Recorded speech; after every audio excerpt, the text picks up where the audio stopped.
This webcast continues the discussion of velocity versus time graphs and looks at some applications of those concepts.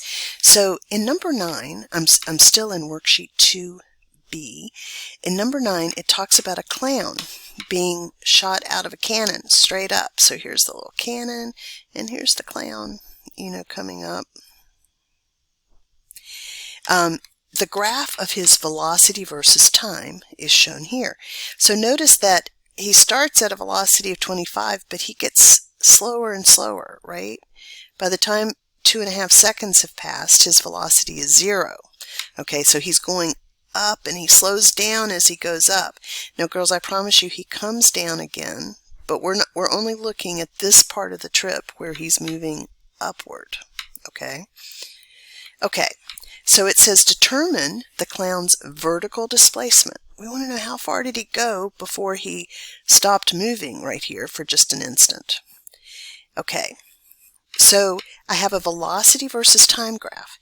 Now, if I had a position versus time graph, of course, I could take his final position minus his initial position, but I don't have that type of graph. What I have is velocity versus time, and I remember that the area between the velocity versus time graph, that's the red line, and the x-axis, that's where velocity is 0, that area equals the displacement. Now this area is triangular, and so I know that I take 1/2 times the base times the height to find the area of a triangle. Well, my base is 2.5 seconds long, and my height is the 25 meters per second. Seconds are going to cancel, and so that area is 0.5 times 2.5 times 25 is 31.25 meters. That's the upward displacement of that clown. Let's look at another example. So here we have a graph of the velocity versus time of a hockey puck. So first let's think about what it's doing. So first it's moving at -5 meters per second. That negative means the puck is moving in the negative direction. And it does that for 2 seconds. Oh, but then look here. During this period from 2 to 3 seconds, the velocity is 0. So it pauses, right? It's not moving for that second. And then it continues moving in the negative direction at 5 meters per second. Okay, and it says, let's be careful, calculate the displacement from time 1 second to time 4 seconds. Well, here's time 1 and here's time 4. And I only have velocity versus time. So the way I can find displacement is by finding the area between the graph and this x-axis for that time period. So if you notice, during this period, it's not moving, and there is no area between the x-axis and the graph. That's because the graph is sitting on the x-axis, right? So there's no area between them. Okay, but I'm going to take the shaded areas because those areas between the graph and the x-axis equal the displacement. And so I have 2 of them. I've got one that is where it's moving at -5 meters per second, and it's doing that for 1 second, right? This width here is 1 second. And then I have another one where the height is -5 meters per second and the width is 1 second. And so I have -5 plus -5. The puck must have moved 10 meters in the negative direction from time 1 second to time 4 seconds. Okay. Let's look at 11. Here we have a motion map, and I can see that every second the object is moving 2 meters to the right. The velocity vectors are the same length, so it's moving at a constant speed. Okay, so let's describe that. So the object begins, let me move this over here.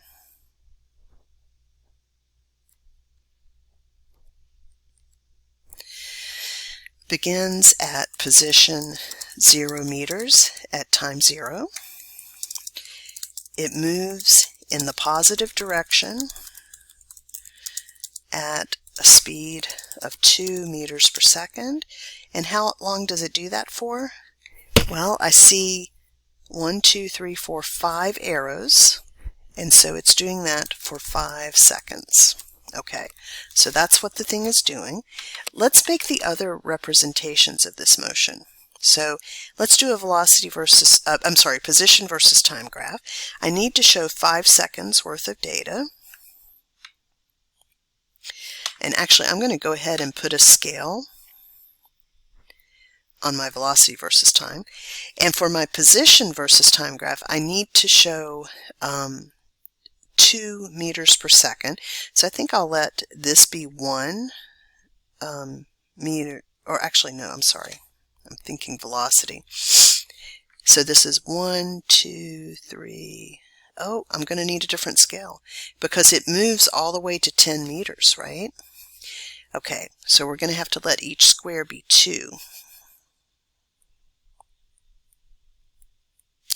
Okay, so it starts at position 0. After 1 second, it's at position 2. After 2 seconds, it's at 4, and so on. And it moves for 5 seconds.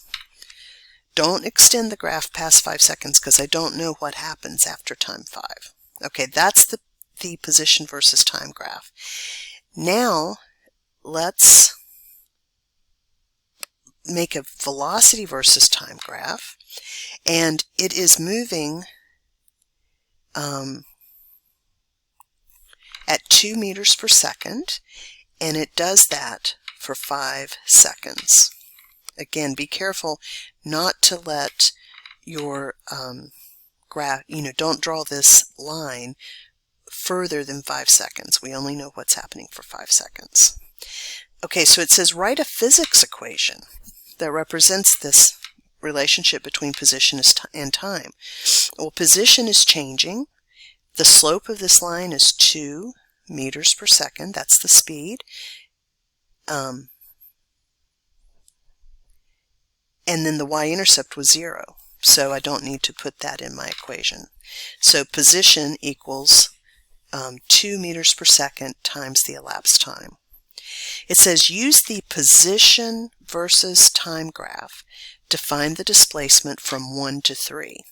Okay, so at time 1, so this was in this sense, that's the initial position at time 1, and here is the initial position, or I'm sorry, the final position at time 3. And so the displacement is the position at time 3 minus the position at time 1, right? Because this is final minus initial. So that would be 6 minus 2. It's moved 4 meters in the positive direction during that time period. Then it says find the area under the velocity versus time graph from time 1 to time 3. And it says what are the units of this area. Okay, so here is time 1, here is time 3, and this is the area between the velocity versus time graph and the x-axis. Remember, the x-axis is where velocity is 0. Okay, so that area